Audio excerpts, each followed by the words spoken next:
Welcome back, Galaxy Brains. We are the Film Lovers Guide to the Galaxy, and today is the day that we've marked on our calendars since we started recording this podcast. We're going to talk about Dune, the long-awaited movie that Jared has been so wanting to see and wanting to talk about.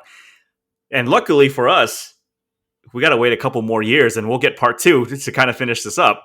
But, you know, this is how we start every podcast. You guys have heard this intro, and I love clicking on this just to listen to it every single time. So I'm not gonna. The point of this rant is this. Let's say that costs you like $20,000 a year, okay? And the insurance covers $80,000. You're like, oh, it's a pretty good deal. Well, no, you have cancer. What's the worst thing you'll do for $1 million? Fuck you! Stop fucking dropping oil into the Gulf, you dipshits. Fucking morons. I think really stupid ass old sayings, and they're just wrong. I would like an example. I have a list of examples, and I want to know what you guys think. Number 1, slept like a baby.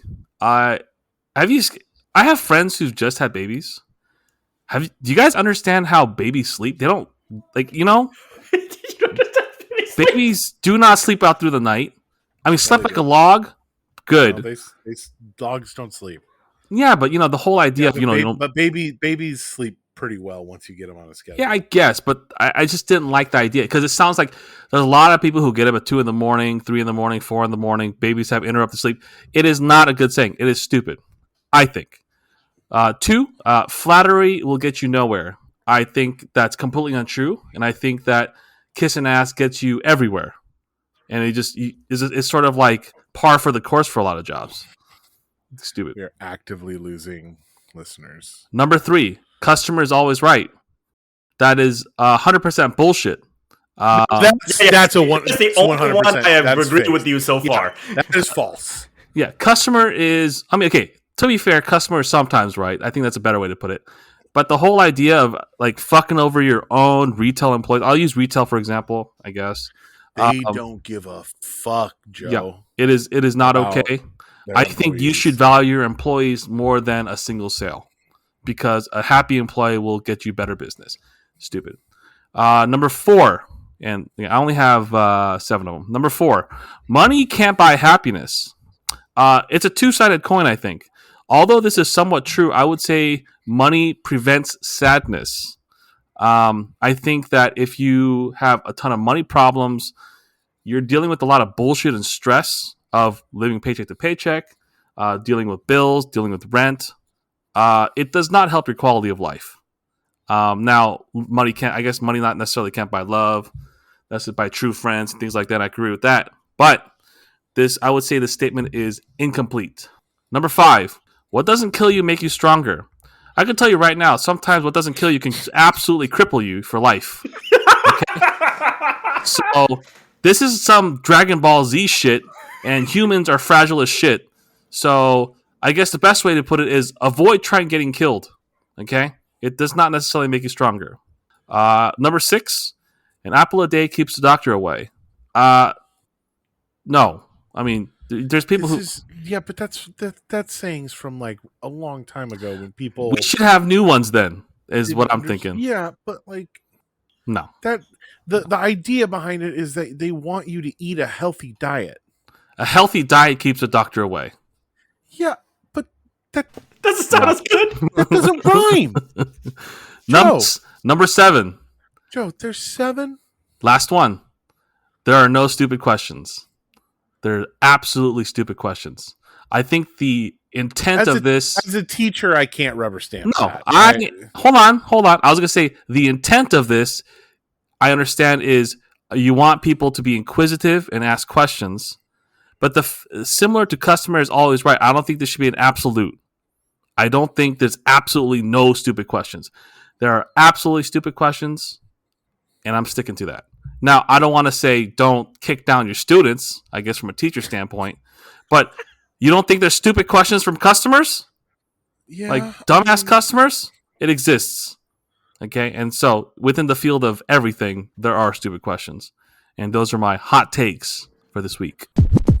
All right, guys. Normally, I would start asking our hosts what we've watched this week, but we all know what we've watched this week, and it is Dune, a movie that I think when it was first announced, there was 50-50 in terms of hesitation to excitement.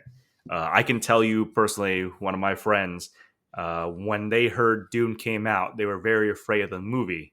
But I told them, Denis Villeneuve is the one directing the movie. And, you know, once Blade Runner 2049 came out, I think a lot of people got more hyped for the movie because they can see what kind of adaptation that this guy can bring. And so we've heard Jared excited for this movie for so long. And there's a lot of things we're going to kind of talk about as we kind of go along through this. But let me start off with you, Joe. Joe, this movie is 2 hours and 40 minutes, give or take a couple minutes. It is more than 2.5. What are your initial thoughts of the movie? I would say Jared is the most versed out of us, other three of us. Johnny would probably be somewhere in the middle, and I would be someone who never read any of the Dune books, is the most unfamiliar with all of the details and intricacies of this. And also, I didn't really watch a lot of trailers for Dune. I'm very familiar with Denis Villeneuve and the stuff he's done. That's sort of how much I knew prior to going to this movie.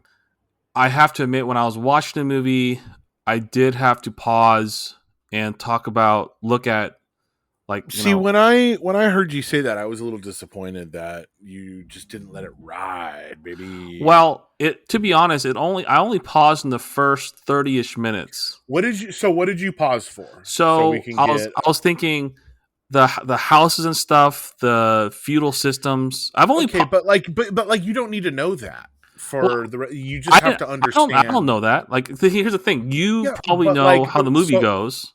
So do you do that like when you go see a movie? That's I guess what I'm asking. Not really, because I think my understanding was this Dune has a lot of detail. It's like 12 books, although I think something like 5 or something is actual sequels. Yeah, the fucking Brian Herbert's books are fucking bad. So, the original author, and these are really thick books, and there's a lot of information, I guess. And so it's not like, like other movies, I guess, have a sort of gradual, let me tell the viewer what's going on. But with this one, it's like, boom, Spice Wars. So I'm like, okay. So initially with the front, and the one thing maybe because I watched it on HBO Max, and this is not anything to do with the movie per se, but like, it's one of those things where the action volume was really high and the dialogue volume was really low. Mm-hmm. So I would have to I would have to rewind and because I don't want to really put on subtitles. I'd have to re-up again. I watch everything with subtitles now. I guess, but I'd have to do one of those things. Like, all right, what do you say? Go back really quick and do that. So, anyways, I did that for only the first 30 minutes, and after that, I sort of had a good handle on what's going on. There are a lot of characters in this. I think that the idea of Villeneuve doing large, expansive, world-building movies is sort of one of his fortes, and he did a really good job here. Because and then themes of color, themes of sort of it's an interesting futuristic thing he did. Because I never really expect, because it has like a old school feel to a future movie, a future timeline, which I thought was kind of interesting. But I liked everyone that was in it. For example, here's another example where I pause. The point where, is it Leto? Oh, not Leto. The kid. He did the poison, the pain test with the mother, because he just went in and did it. I'm like, so what's going on here? And because she was holding a needle thing, and I don't recall, because when I read the sort of like the backstory of this, I don't recall in the movie where they necessarily said that she intentionally had a boy instead of a daughter. All I remember is in the movie she said that. When they were walking out, I guess I just didn't notice it. But when they were walking out from the Gom Jabbar scene, and that was after the pain scene. That is the Gom Jabbar scene, right? So here's the thing. So they didn't mention that before, so I had no idea what was going on. But you don't need that information. I thought the idea was that she was testing him because She was testing him to see how much of a human he was. Right? How much? Her whole line about an animal will chew off its skin or chew off its leg when it's caught in a trap. She is seeing how much pain he can tolerate, how much of a human, quote unquote, he is, and not like a fucking crazy psychopath. Yeah, okay. But I like the idea of, did she test him there because he was also a boy instead of a daughter? No. Okay. So that's the other part sort of. So you found out that she had a boy on purpose before they even said it in the movie because you looked it up. I was reading it after when I paused the pain scene because I didn't really get it. That's fucking wild, Joe. Bro, spoilers. Like Joe, like that's fucking wild that you would. Well, I have no idea what's going on, and you can't. Here's the thing. Time out, really quick. The spoilers is weird because everyone that read the book obviously knows what's going on, right? That's undeniable. I mean, yeah, but like, I still see what works within a movie and what doesn't. Sure. Like you can let it wash over you, and like, you can see how this is working. I don't know, Johnny. Like, what did you think when that scene was going on? Like, that was definitely a clear-cut difference because that's like a pivot. That's like one of the most famous scenes in like literature and like in the David Lynch Dune, which I will get to the David fucking Lynch Dune. Yeah. So like we're talking about how you guys like the movie first, and then I will go on my very long time. Yeah, that was pretty much the overall impressions of it. The sandworm was super cool. The idea of spices being, he was super hypersensitive to the spices. Really cool. So so what do you know about spice now from the movie? I'm really interested to so all I know it is. I mean, just I'll give you a super. I guess I won't keep this too long, but not from what you've read from the movie. Yeah. So the planet is a source of the spice. I don't know if it's the only source of spice in the universe or whatever. There are people obviously battling for it. So there's obviously whoever's house that was taking care of it is now in charge of using those giant machines to collect the spice. The spice enhances abilities. It looks like telekinetic abilities based on that weird voice thing they did, and it's valuable for elongating life. Awesome. I'm glad that you said that. Okay. I think that's one of the first things they mentioned. That's sort of all I really know about it, aside from the fact that I don't know. It seems like they should. If the sandworm is such a big fucking deal, like I'm surprised they didn't find some sort of flying method of collecting the spice, because sandworm seems to fuck everything up. But yeah, that's overall. No, it's a great movie. I liked it. I'll probably have to rewatch it one more time, or read the books or something like that. I know there's gonna be like 18 parts of this movie. So, Johnny, what did you think about these early on scenes that Joe's talking about, where he had to like look stuff up? Were you confused? Were you kind of like waiting to just see? Like, did they not make sense? Oh no, there is 3 things I took away from this movie. 1, this movie is a big exposition dump in the best possible way.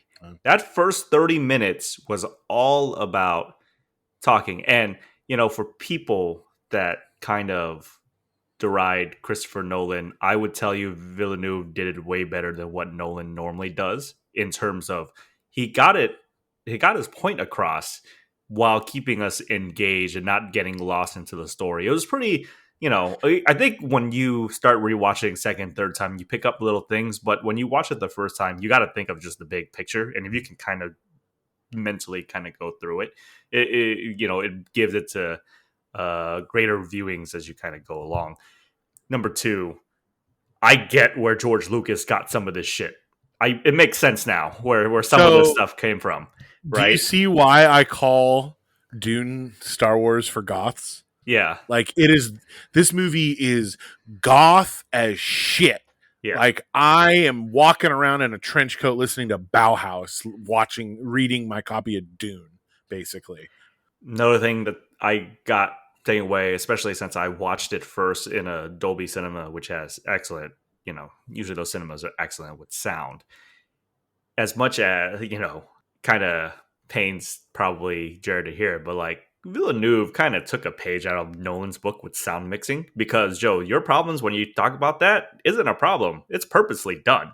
Like there are times when the actual exposition is drowned out for the music. But like I said before with Nolan, it is on purpose. It's because even though there's exposition, I don't believe that exposition is actually important. Villeneuve does it a little bit better because during those parts, it really isn't about what's happening in the story. It's more about capturing the moment with the music. And he does that a lot. And that Hans Zimmer, look, man, that guy is just on a roll. I mean, 2 weeks ago, No Time to Die came out. He did that. And then now it came out, Dune is here. And it's just like, he is on a roll when it comes to, maximizing the use of music in movies that want to do. And then lastly, outside, I just think Villeneuve, like, you can tell that he loves this story. And watching it, gave it kind of like the proper respect to it. This movie was moving at a really breakneck pace for 2 hours and 40 minutes. Like it was moving. Did not feel like 2 hours and 30 minutes. It didn't. It kept moving and moving. And the cool thing about it is that, like, if you guys watch any of Villeneuve's movies, his movies are painstakingly like drawn out at most of the time. You think of Sicario, you think of Arrival, you think of Blade Runner 2049. Man, you think Sicario was drawn out? Oh, I mean, it is a thriller, but it is drawn. It's a drawn out movie. Like he draws. I mean, perfect example is the whole highway scene of transporting the hostage. Yeah, it is true. A very drawn out scene, but it's done in the most tense way. When I say that, same thing with Blade Runner 2049. When Ryan Gosling tries to find Deckard and goes into is it Vegas, right, into that city, and it's just like eating up the atmosphere. You think of movies like Arrival, when we first see the alien ship land on the planet and you see Amy Adams kind of like doing, and he loves doing these takes, except for some reason in this movie, he does it, but it's very truncated, but you still feel it. Like you still embrace the moment. And like, and the first time I noticed that was when Paul was like at his, like at the ocean before they were going to Dune, right? Like he was out there, they were exploring, he was like walking on like water, and then he was just looking, and then you get it's the two moons, I'm assuming, that I was looking at. And then next thing you know, it just jumps right into them in a ship and they're going onto the next planet. And so he still gives us those moments. Yeah, I thought this was a really, really good movie. And there's a lot of different scenes that I kind of want to break down as we kind of go along. So, I mean, those are our initial thoughts here. But, Jared has been excited about talking about this all week. So, and this man, let me tell you guys, he had a plan. This man wanted to, he didn't want to watch it at home first. He wanted to experience it on the big screen. But Dune released it a little bit early on Thursday. Yeah, those motherfuckers. And then, we finished recording our episode of like our top 5 horror movies of the 2010s. 20 minutes after that episode, he's like, man, that first 10 minutes is so good. I'm like, don't do it. Don't do it. And then the next day he watches the movie. But then, we got to experience it on the big screen as well. So Jared, tell me, what are your thoughts of the movie? Okay, so I'll start with the characters. I think that Duke Leto. I mean, okay, so when you guys started the movie and you were watching it, did you have a feeling Duke Leto was going to die? No, I mean, I have no reason to think that. I do, and it's very set up. At least for me, when I was watching it with the music, it's like they come in. It's like the squire. I don't know who it is, right? They comes in and it's all like, okay, you're going to be in charge now. You're taking over, and then they go visit their grandfather's grave.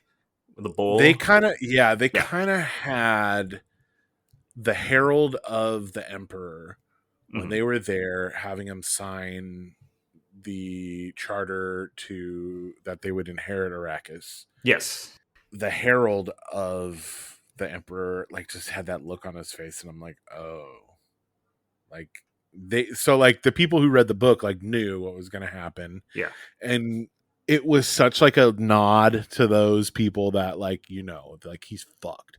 But like there's like I liked how they didn't give it away except for these little really subtle hints to it. I think Duke Leto was fine. Duke Leto is like one of my favorite characters in fiction because he's so just. He's like pure good. Him and Agent Cooper from Twin Peaks, like they are the embodiment of good. And I don't normally like characters like that, but Leto is that. It was so, the desert power bullshit was so annoying. It's like okay, yeah, desert power, I get it. Like you want to, yeah, but it's such like I'm gonna say that I have a whole section for gripes. Okay, I'm not gonna get into gripes right now. We're talking about the cast. Paul Atreides, Timothy Chalamet Ding Dong as Paul Atreides was fucking perfect. I couldn't ask for a better Paul. When he's tripping balls the first time he like gets some spice in him, brother, I can't wait until you guys see how weird it gets. It gets real fucking weird. Were you guys kind of thrown off by how little Zendaya was in the film? Yes. There's no fucking way. If you had no idea of the information of the movie beforehand, or you didn't read the books, and given how much they advertise Zendaya, you wouldn't be thinking, "Oh, this is expected." That is complete bullshit. Yeah, I saw a lot of people complain. I'm not disappointed. I agree with you when you look in terms of the advertisement, but then, like I said, the first 10 minutes of every movie for me, I always reset what I'm thinking I'm watching. So the minute I started watching it, I could tell that these are either visions or flashbacks or whatever he's seeing. That I knew that she is like kind of like the fox that he's chasing, if that makes sense, right? So I wasn't very disappointed. But if you were a 20-year-old kid that loves Spider-Man and you're like, shit, Zendaya's in this movie, and then you realize she really wasn't in this movie, then yeah, I could see where the disappointment is. I would say not. I guess the question isn't, are you disappointed? Were you surprised by the fact that she was in there for 15 minutes? Not really. Really? Not for me, no, because I think it's because the way the movie is set up that I really didn't. I can tell when the movie was set up that it's building the world and following Paul. So if you're not building the world or you're not with Paul, I really don't think that everything is peripheral to me. Because the only other person that was really given almost as much screen time as Paul is Jessica, Rebecca Ferguson's character. And I think she is the more important piece of all this, right? So, and it kind of goes hand in hand when we were watching this. That's a nice segue to Rebecca Ferguson as Lady Jessica, one of the Bene Gesserit, concubine to Duke Leto. I can't say enough good things about her. She is Lady Jessica. She is beautiful and fierce and empathetic and dangerous. And this when you think of the term femme fatale, this is what you should be thinking of. It is a woman who is a fucking badass, but also is very vulnerable and has a lot to lose in this world because she chose to have a son and because she loved her Duke so much instead of having a daughter like she was supposed to. So the whole thing about the Bene Gesserit is that they are a political faction. They are like a bunch of group of women spies, right? So they have total body control. So when they say you chose to have a male instead of a female, that's what they mean. She loved Duke Leto so much. She wanted to give him a son. They were never married. Duke Leto and her were never married. She is the concubine to him.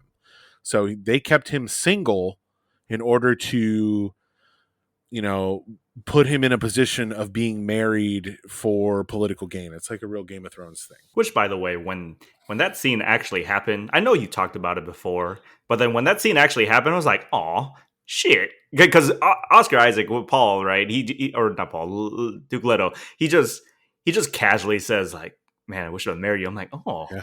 I'm like, damn. I should have married. Yeah. And it's like, oh fuck. And it's something very simple like that. Like Mhm. I'm glad that they put Oscar Isaac as Duke Leto because like he is what you're asking for. He is a great actor. Yeah. Scenes from a Marriage has been really good. I've been watching some of that, but we'll move on to Baron Harkonnen. God, Skarsgård is like so good, so good.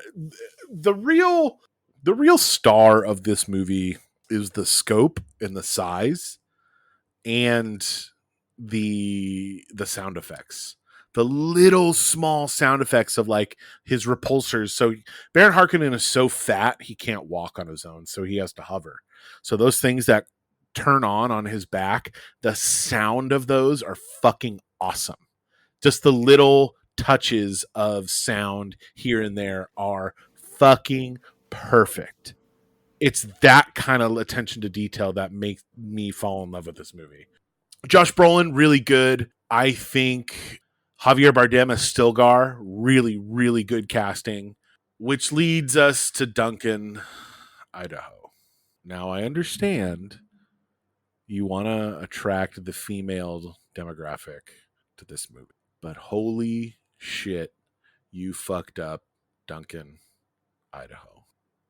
So in the book, Duncan, Idaho is the most like loyal like swordsman that the Duke has, yada yada, but he doesn't have this type of relationship with Paul. He has this kind of like big brother uncle thing going on with him, but that's Josh Brolin's character. I think it's I think it's kind of weird how they did that. They moved it to Momoa. I think Momoa without a beard looks weird. I think, I mean, we'll see how many sequels this movie gets, because if it gets more than one sequel, you guys are going to be freaking the fuck out because it gets weird. But yeah, we'll go on to the main things that I loved about this movie. It's the size and the scope. I don't think you guys understand the feeling in my gut that I had when I first saw those Guild Navigator ships. When it was that long one, you know what I'm talking about, with a big hole in the front? Yeah. Just there. I felt something in the pit of my stomach that was like it was unease. It was uncomfortable because of the size of the thing. You like, have you guys ever seen a science fiction movie with the size and the scope of this production? I haven't, because it's so big. And then like when the Herald of the Emperor, when that like the circular one comes and touches down, it zooms in on the feet just kind of giving way, and like all those little details in the very beginning, the spice harvester where it's just the lights. It made me fearful. I loved it. It got my soul, like got into my soul of this. He gets it. Denis fucking gets it. You know, like the size and the scope, it's a whole like nesting doll kind of thing. So they zoom in, like especially in the desert, they are on Paul and Jessica, and then they zoom out more, and then they zoom out more, and then there's this, and then there's this to compare to, and they're still there. It's just, I'm amazed at what he accomplished with this. I the scale of everything is just incredible. When they're rescuing the guys from the spice harvester, and the worm comes up and it like starts sucking down the, oh my god, incredible. What did you think of all that stuff? Question is, I didn't really, because I didn't read too much after I finished the movie. I never really understood the talking to the sandworm bit. Is that just due to the spices and? What do you mean talking? Not talking. You know how the sandworm came out once and looked down. I forgot who the character was, but you know he just kind of paused and then walked away. Is that? I mean, they were just on the rocks, and they like he couldn't. The sandworm couldn't hear them.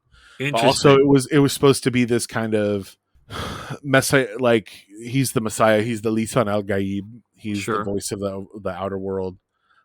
He's the Mahdi, whatever you choose to call him. It was this kind of thing where it was kind of to point to that, but also, that was just kind of a weird one. Okay. God damn it, the sandworms are huge. Yeah.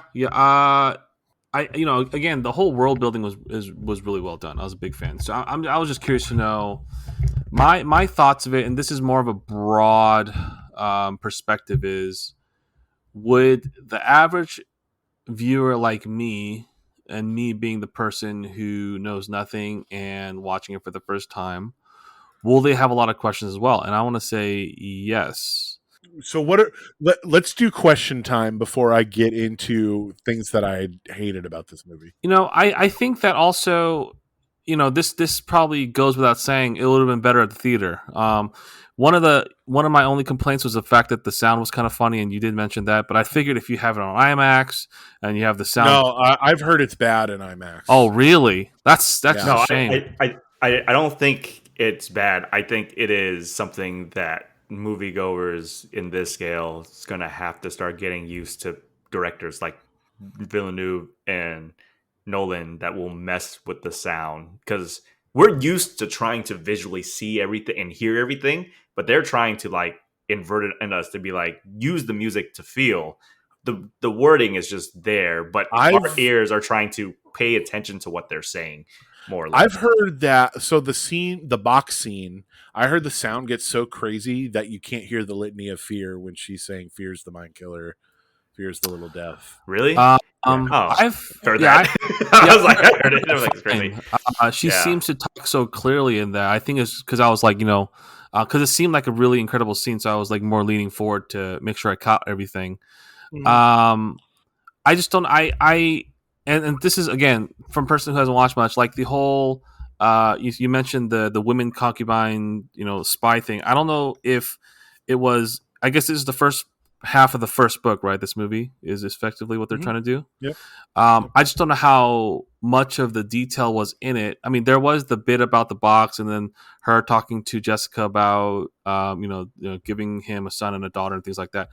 Is that whole, guild or whatever it is talked about more in the other books or late in the second half of the first one, whatever? So you'll get to understand their importance more. So what happened was when they are leaving after the box scene, and they said, "We have laid the path for you." Yeah. So they, thousands of years ago, they went to Arrakis, the Bene Gesserit sisterhood. And really quick, this is something that that's not necessarily in the movie. You give me background information. I'm giving you background. Okay. Yeah. They, thousands of years ago. This is why this is not a white savior story. People have been saying it, and I've been trying to shoot it down as much as possible. It is not a white savior story. Paul is not the savior of the Fremen. He is not. Whether Denis is gonna pull that thread, I don't know. That's on him. But thousands of years ago, the Bene Gesserit sent people to indoctrinate the Fremen with the legend or the prophecy of the Lisan al-Gaib, which is the voice of the outer worlds or off-world, as the Messiah.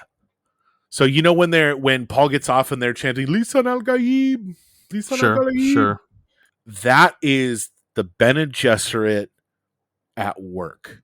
Those people were exploited by the sisterhood to believe that a boy is going to come from the outer world and be their savior and be their Messiah. He's not the Messiah.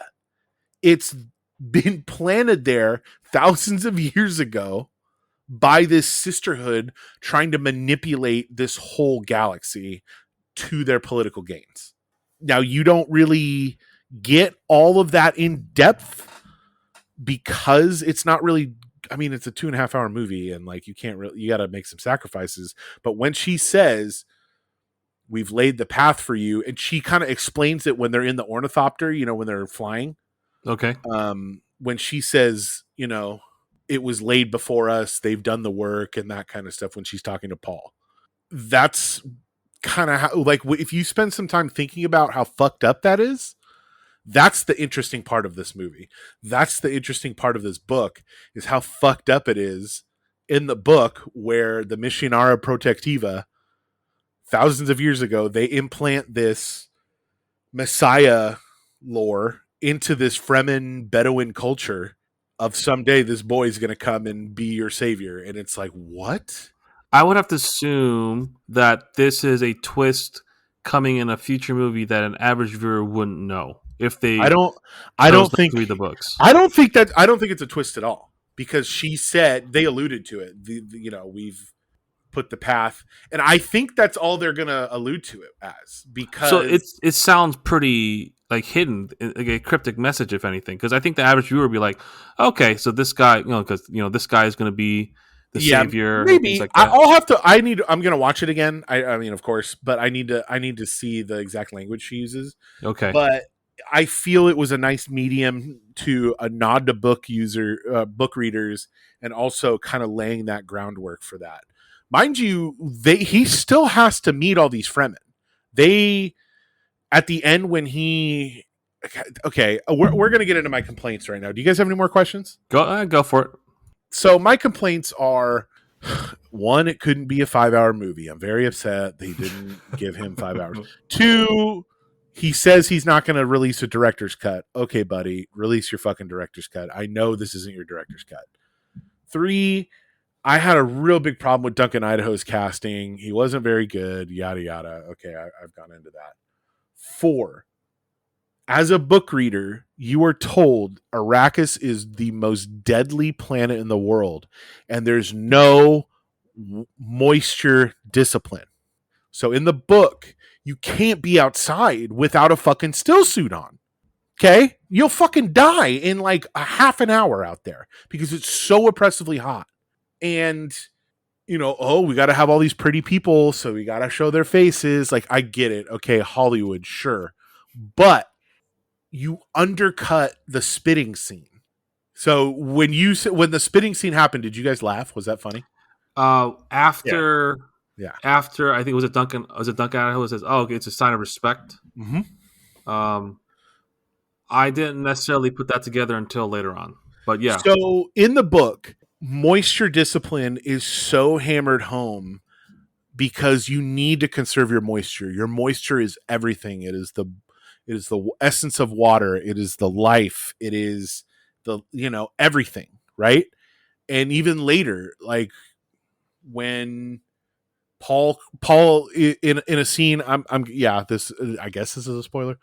Paul starts crying, and they go, "Oh, he gives water. He's giving his water." And it's a big deal that he's crying because he's wasting, quote unquote, to the Fremen, he's wasting his moisture. And it's a great honor to use your body's moisture to mourn. But for this, there's no fucking moisture discipline. So that scene in the book where Stilgar meets Duke Leto, and he goes right to him on the table, and everyone's like, "Fuck you, what the fuck?" And then Duncan steps in and he goes, "Sir, that is a great sign of respect." It is a serious scene, not played for laughs where everyone just spits. It's like stuff like that I wish they really struck a more serious tone. Like the whole Duncan Idaho character was like played for laughs and levity. And I understand that you kind of need that to get the general audiences for like the quips on the commercials. But like, you know what I mean? Like, it was so that part bugged me, of that they didn't go full serious in the scenes that needed to be serious. I don't know. Maybe I'm a crazy, it makes sense. Crazy person. No, I get it. Maybe just didn't overall hammer home the whole idea of moisture being incredibly important. Yeah, and like the other thing, like they were walking outside without a fucking still suit on, and like when they were trapped in the I don't know, this whole whatever. But I keep going back. Whenever I think of this movie, I go back. I keep thinking of how fucking big everything is, and it makes me happy how huge everything is. In science fiction, size matters, like when you see these huge ship, and then the smaller ships are flying out, like it's incredible. I don't know, what was your favorite part of the movie? There's a couple that stand out. The Gom Jabbar scene is probably the best. I think if you take the sequence from when Lady Jessica wakes up Paul to when the grandmother leaves, all up to that point, that is absolutely Mm-hmm. masterful filmmaking, not Mm-hmm. only from a production standpoint, not only from an acting standpoint, a directing standpoint, Mm-hmm. a musical standpoint. Oh, Denis Villeneuve is great when it's like, if he needs to block a scene out and it's very important, this is it. It also shows what you were talking about earlier about Timothée Chalamet, because like his acting was so on point because he had to finesse of being kind of like young in a sense, but then being able to show transformation, like the moment when he realizes that he's gonna just take the pain, and you see his eyes click, and then they go straight to the grandmother, and she's like, "Oh shit." Okay. This is it. Like those are little subtle things that Mm-hmm. that is easy to write on the page, but you need like really good actors, good directors to kind of Yeah. bring it out of them, and capturing that moment. I love that. I love when they were escaping that hideout, and Paul just decides, "Oh, I'm just gonna let go of the goddamn wheel of that blade," like, a la Luke Skywalker when he's all like, "Let's just let the Force trust himself," right? So, Mm-hmm. that scene though, that was really riveting because I was like, you say what we will about CGI, when you do it correctly and you use it very sparsely, like it kind of like gets you in the mood with those. And those two were my favorite scenes. And then there's a lot of little small scenes. We've seen the scene with the commercial where, Oscar Isaac, is always like, if you, all I can ever ask of you is like, being my son, right? Like it's very small, but it's like those little things like add up as you continue with the movie. And it just shows kind of like the aura that Mm-hmm. everyone's bringing to this movie, that like we're gonna take this very seriously because we love the material that's on there. But yeah, I think by far the Guns Bar scene, from the minute Lady Jessica steps in to the minute they're done having that conversation, that is just great acting. And it's you know I've been telling people about Rebecca Ferguson, and I'm telling you guys, like, she is so damn goddamn good in every movie that she's been in. So if you really want a cool thing, Denny is on the Vanity Fair YouTube channel, Oh yeah, talking about that whole Gom Jabbar scene. It's like 8 minutes long. He goes into it about the blocking and everything. It's worth every minute to watch, you guys. very fucking cool. I'm surprised that none of you guys said the betrayal from the doctor. I thought that was. Oh yeah, UA. Um, Okay, so like from what's really interesting is from the beginning of the book. So every chapter of Dune has a written passage by a book written about Paul and what he accomplishes. It's this very strange concept. So it's this woman that you do not know who she is until the very last pages of the book. Her name is Princess Irulan, and she's writing this history of Muad'Dib. And you're like, who the fuck is Muad'Dib? And it talks about, it's like, and it says like, oh, from a child's history of Muad'Dib, from this, from that. And one of them is straight up like the third fucking chapter talks about UA betraying and killing the Duke. And I'm like, what the fuck? It's crazy. But I really like how they didn't, to your point, Joe, I really like how they didn't telegraph that in the movie. It made for a way better movie. The part where you're mentioning where they told them that the doctor is gonna betray them, was that mentioned before the chapter where he betrays them? Yeah. Oh yeah. It's like off the bat. You're like, whoa, So what? that's interesting. I'm surprised that the book was willing to sort of spoil, because he seems like a pretty big deal, and they're willing to spoil something like that. Because honestly, from a complete, obviously the knowing nothing, I thought that the Doctor was like a really cool character. Whatever doctors do in the future with the fucking Vulcan hand gesture shit they do, I was really cool. He seemed like he was one of those dudes. What's up? That's another thing, that like the hand signals. Yeah. That's like their house, like spy hand signals. Really fucking cool that they added that. But it just it's obviously a complete surprise, and the idea of the poison gas capsule was really cool. I didn't expect. I liked the way the movie did it. Almost looked like it was like a kind of like a gas bomb. Yeah, right. Yeah, and I think they lit everyone red, if I recall, because it was their their shields. So I looked at. I have my copy of Dune handy right now. Yeah. Page 49. UA Wellington, Doctor, chiefly noted as betrayer of Duke Leto Atreides, from the Dictionary of Muad'Dib. Fucking page 49. Oh, well, right there, hits you in the face with it. Of oh shit. Yeah, a little sad. I mean, and also the fact that he got killed. I wasn't necessarily surprised because you're making a deal with the devil, sort of thing. Yeah. I was also a little bit disappointed because I'm like, the Doctor, if he's a smart dude, probably like, you shouldn't make a deal with the devil, sort of thing. Because I mean, she's gonna die, you're gonna die, everyone loses, sort of thing. Well, she was already dead. Yeah, that's what. But he didn't know that, right? Because he said, no, "Oh, he definitely didn't know that." Yeah, because I released her or whatever it is. But I mean, I feel like it just sort of, it was kind of a weird. I personally would have been like, no, fuck that. This guy is this giant piece of shit, and he's gonna double cross me. And I sort of saw that coming. Mm-hmm. And so the whole idea of him coming. Now I have no idea why the Baron survives. Like, I don't know if he has some sort of special. He had so if you watch, his shield turned on, but like just barely he turned it on before he went over to the Duke to talk to him. Right, so the shield protects you from the poison. Mm-hmm. Interesting. Yeah. Okay, but it got him enough to where he was injured and he had to. Yeah, what is that giant mud pit thing he's doing? Oh shit, I don't know. He's healing himself. Dune version of a Bacta tank. I don't know. Yeah, I have a special person here, baby, my wife, who usually never watches these movies that late at night. I would like you to tell these guys quick minute on what your thoughts of the movie are. Dune is just a 2-hour long trailer for the second. It's because I didn't know it was in different parts.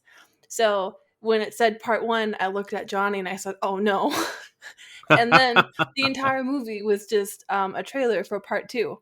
It was just explaining the lore behind it. It was just a really long trailer and a perfume ad for Zendaya with the like music going on over and over again. And it was just that for 2 hours. I will say that we need to stop doing that kind of soundtrack for movies set in the desert. Oh my god, I hate it. I felt. Like I think it was fitting. I think it was fine, but it's been done to death. Let me ask you this: were you excited about this movie because Zendaya's in it? Nope. I had no joy for this movie. Johnny was telling me that the director was the same one that did Blade Runner. Yes, Blade correct. Runner 2049. Yeah, which I fell asleep during. I don't remember that movie. What's going on here? Yeah. I did like Arrival. Arrival was really good. Okay. I like Sicario. Sicario would be top. And so it just seems like he gets worse, like as it goes on. Like it just seems like the direction that he's going in. Here's a question. I won't keep you for too long. Is the future sci-fi movie thing your thing in general? I like the future sci-fi thing. Like, I'm not objective toward it. Like, I do like the futuristic stuff. I just, if I wanted to watch Star Wars, I would. See, this is what I should have turned the video on to record. I'm sorry. You got the movie. I understand that Dune inspired Star Wars, and I get it. But oh my god, I don't think you get if you ask me which one came first, like if I think like what movie came out, and then I learned that this is a remake. There's apparently there's original Dune. I had no idea, and I have no interest in seeing. But I would say this is the best adaptation of David Lynch made that movie. He also sorry, I blanked out. I have no memory of the last 5 minutes. This is great. We should do more of these. No, okay. The David Lynch version is fucking terrible. Yeah, people. I'll say it again for when Johnny has the headphones on. It's fucking terrible. People are like, "Oh, I love it because it's so weird." No, it's a bad movie. Yeah, this is the only, I would say, successful adaptation of the first part of the book. and it's done well, and it's done by a director that knows what he's doing. I like that I now know too much about this movie. So when the second one comes out, that's good, I guess. Yeah. It's a silver lining sort of thing. Yeah, I have the information And for the second are movie. you going to be now? Are you a little bit more excited about the second part of the movie then, like part 2? I won't be there. No, I will not be seeing the second movie. Okay. Thank you for the invite, but I will. You honestly, you probably should, because it gets fucking buck wild. That's what I mean. Like I'm it talking, ramps up. I'm talking spice orgies. I'm talking visions of the future. I'm talking fucking war. I'm talking fucking crazy ass shit. I feel like I would have enjoyed that more if I didn't know what was going on. Like, I don't need to, if I'm curious about something, I'll just Google it. You don't have, or like they'll show people like the things in the movie, like with like imagery and like subtext and whatever cinematic words you use. But they didn't do any, like, I don't need, like, you don't have to spoon feed me the information. I'll pick it up, context clues, and then let's get to the meat. Like, let's get to the fun stuff. I don't want to watch 2 hours of like homework for the fucking exam coming up. Like, that's what it felt like. Oh, this is great. This is my favorite part of the podcast, I think. I mean, I'm so mad I'm not recording this on video. I do think visually it was like a really pretty video, but I don't know. A pretty video. Come on, but I don't know if you boys are on the talk, or if you're on the TikTok at all. A good chunk of people are roasting the shit out of this movie because of what? Because of the fact that it was just a trailer. You're idiots. Yeah, well, it is TikTok. But that is demographic of TikTok, right? So it is what it is. Yeah. So, but that is the general consent. Well, at least with the not everyone. I can't say everyone, but what you see on your feed of TikTok is it's just people fucking roasting it, and it's which makes sense because they curate the videos to what you're liking. So if you didn't like Dune, you're gonna get a bunch of videos that didn't like Dune either. Yeah, but how do they know I didn't like Dune? Oh, trust me, it's an algorithm. Yeah, they're so good at that shit. Yeah. Like the second you watch a whole video of someone's TikTok saying they shit on Dune, they're gonna like, oh, this person likes that video. They're gonna just give you a shit ton of these videos. I actually clicked on a YouTube video of the Great British Breaking, and all of my fucking suggested that show is delightful. It's all it is. So, you know what I mean? So, do you want a delightful show? There's a show on Hulu called Making It. And I'm such a bitter person. Like, I just love to be mean and cynical. That show makes me feel awful for being mean. Because, like, someone will come up and I'm like, yeah, your fucking yarn art is trash, Linda. Like, get the fuck out of here. And then, like, I hear Linda's backstory and I'm like, oh, fuck. Yeah, you She's bitch. a really hard worker. Yarn saved her life. All right. Oh, okay. Thank you for your input. It was incredibly entertaining for me. Painful for Jared, but I very much enjoyed it, and that will be my highlight for this podcast. Well, I'm glad that I could be of some assistance. I'm sorry that I didn't like the movie. I'm sure part 2 will be great whenever it shows up. Would you rather watch No Time to Die or Dune again? No Time to Die was the James Bond movie. Ooh, you know what? The dad They're both great. Die. The answer is both. Hey, spoiler! How? You don't know what movie I'm talking about. I guess No Time to Die. Did Johnny tell you guys I didn't like that movie? I guess the other question for the future is how much of the story on the second half of the first book is off planet? What the question was that? Well, because one more time. Part 2, this movie part 2 is going to be the second half of the first book, right? Is that the idea? How much of that book is off planet, or is it on Arrakis? 0%. It's every book takes place on Arrakis. Okay, yeah, except after God Emperor. I'm not reading. I'm not going to read this book. I'm going to wait for the movies. My understanding is there's like a bunch of space travel and stuff, so I don't know how much that came into play. Is all. No, so. The only space travel that's talked about is like theoretically from like the Landsrat and the guild navigators, and why spice is so important is because that it enables space travel. Oh, okay. Well, I had no idea. It's interesting. First of all, you know what? Fucking spoilers and all that. I had no idea where spice came from. Jared, without saying anything, Johnny, do you have any idea where spice comes from? You're not supposed to know until later. Okay, because I looked it up. I'm like, and I'm thinking, did I miss some sort of really critical information? I don't know. I thinking about when the book was made, I'm all like, so is spice just oil? That's what it is. Right? Oh, okay, so yeah. So Johnny, you hit the nail on the head with the Dune books. The Dune books are the major theme in them is the preservation of our natural resources and ecology. Mm-hmm. Like these are, Frank spoke with a lot of environmental scientists, a lot of ecologists, and that's one of the main things he brought into the book, is that kind of stuff. So yeah, you could say spice is oil. Okay. And I guess not too much spoilers after that. Is spice replenished often?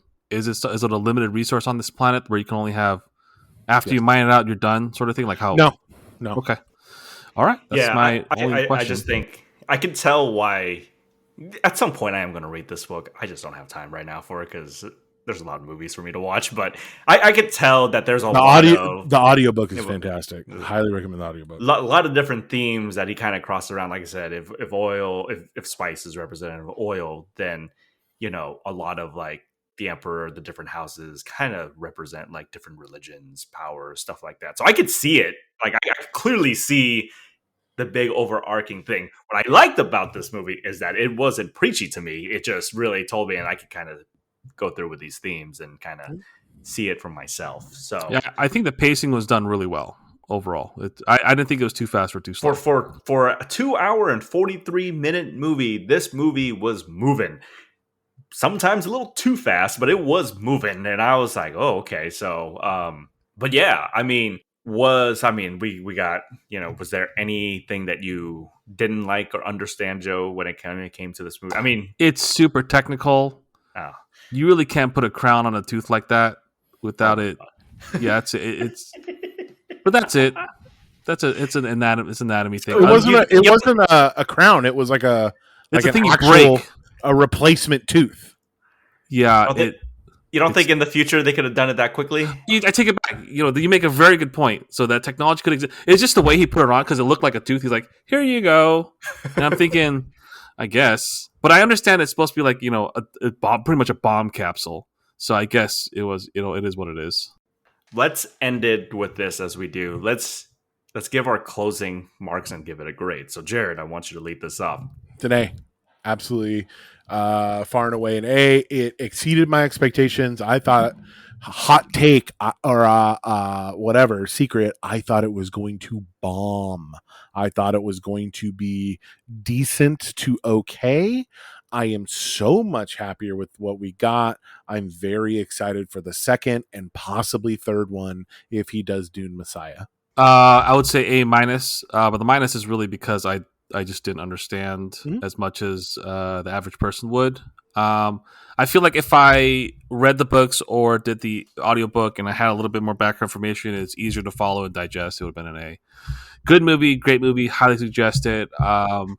I wouldn't be surprised if they go past 3 movies, because with all of Hollywood, if the movie's a financial success, as we see with other films that had 12 movies, you can just keep on making them. It's not an issue.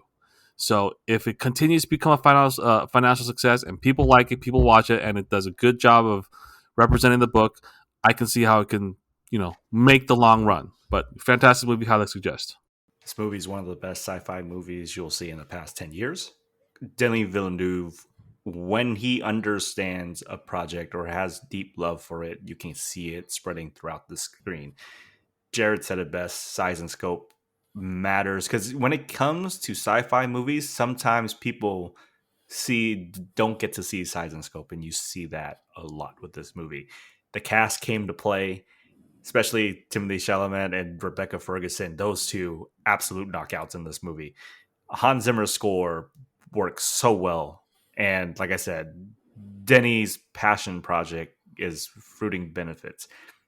My grade for this movie is an A, but it's a caveat because if part 2 lives up to part 1, I'm changing it to an A+. But, I don't see this movie dropping. I was thinking the other thing. If this movie was not greenlit for a part 2, then I would have dropped my grade to an A- because I'll never see the completion of this movie. But since I know that there's something there, I can actually bump this up. If the little threads that are stated from this movie continue or answered and help enhances what we watched in the first movie, this movie can be an A+. This movie can be one of the best sci-fi movies you'll ever see. Time will tell. I mean, I'm very excited to rewatch this movie, which is shocking because it's like, you're really excited to rewatch a 2 hour and 40-minute movie. I'm like, yeah, I kind of am. Like there's a lot of things in this movie that are there for us to kind of move. And like I said, I like that Dune tried to sneak they did the reverse of it, chapter 1, because you remember when it came out, it was like the movie It, right? And then at the end of the movie it said like chapter 1. And this one was like, nah, dog, it's right off one. the bat. Right off the bat, it's part 1. And I wonder if it's like Villeneuve being like, okay, we're gonna sneak this to the main screening. They don't know it's gonna say part 1, but we want a part 2, so let's get the shit out there. So that's it, you guys. Did you if you guys have seen this movie, let us know what you think, because Jared is very excited that this movie turned out as well as it did, because I can see sometimes when you love something and they're adapting it to something, that there's a great fear that it might not work. And so, we kind of want to hear your thoughts on this, especially since it's on HBO Max. But I get it. Theaters, streaming has made things easier to watch. Not have to deal with crowds and stuff like that. But I really implore you, if you guys want to take the plunge watching in a theater, you should. This movie really deserves to be sit in a theater, whether it's a Dolby, XD, IMAX. If you can see the size and scope on your 70, 80-inch screen, trust me when I tell you, you'll be blown away when you see it in an actual full-size theater. I know I'm advocating for theaters, but, just bring your own popcorn or bring your own beers. Jared does it all the time. It's easy. Dude, just do it. Man, it's okay. Just pay for the ticket. Nothing better than sneaking in your own theater beer. Right? Or Diet Coke for me these days. Like every week, you can follow us on social media at FilmLoversGTTG, and you can also email us questions at filmloverspod@gmail.com. This is a very interesting one because we had Johnny's wife come on, so you can see the full gamut of opinions. I would say mostly good, a little bit bad, but I don't want to toss anyone's opinions on the side, because opinions are opinions. It is what it is. Please let us know what you think. I would very much like to hear your opinions on the future part 2, how this one was like, and also what do you think of the whole Dune series, written series in general? We'd love to hear from you. It's going to be at FilmLoversGTTG. Follow me at JLUTHY JLuthi on Twitter. Tweet me about Dune. Tweet me about All Elite Wrestling. Tweet me about anything you want. I got a couple board games recently I'm looking forward to playing. I have been watching Succession for the first time. It is real anxiety inducing. Hope you guys are doing well out there. Stay safe.